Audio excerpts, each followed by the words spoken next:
In a secluded corner of ancient Sudan, there lived a king named Mohammed. His reign began with a promise of peace, a dream he shared with his wise queen. He envisioned a kingdom where trade flourished, not war, and where his people slept soundly, unafraid of the morrow. But peace, he would soon learn, is a fragile treasure. From the shadows emerged Kashish, a neighboring warmonger whose ambition was as vast as the desert itself. He saw King Mohammed's prosperity not as an inspiration, but as an affront. Kashish believed that true power wasn't built through peace, but forged in the fires of conflict. He saw Mohammed's kingdom as a prize to be taken, a jewel to be added to his own bloody crown. Kashish's attacks began subtly, like a serpent in the sand. First, he sponsored raids on trade caravans, disrupting the flow of goods and wealth that was the lifeblood of Mohammed's kingdom. Panic began to fester among the merchants. Was the new king strong enough to protect them?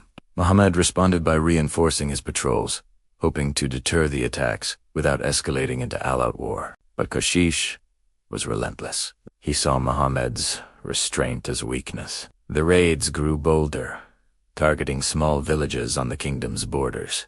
Families were displaced, and fear spread like a contagion. Queen Bushra, her heart heavy for her people, advised her husband. She reminded him that a shepherd must not only guide his flock but also protect it from wolves. The weight on King Mohammed's shoulders grew immense. Every night, he would walk the palace walls, the crown feeling heavier with each passing day. He was torn between his desire for peace and his duty to protect his people. He had not sought this conflict, but it had found him. The whispers of his court grew louder. Some urged diplomacy, while others demanded retribution. Finally, a devastating attack on a major town left no room for doubt. Kashish had crossed a line from which there was no return.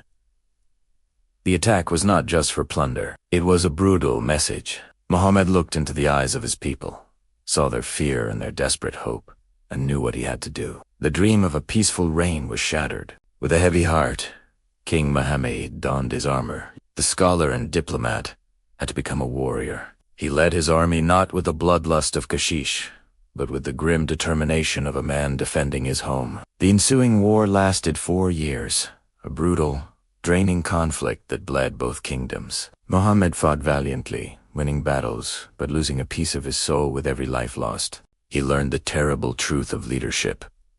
The crown is not just a symbol of power, but a burden of impossible choices. Uneasy lies the head that wears the crown. Thanks for watching. If you enjoyed this story, be sure to like and subscribe.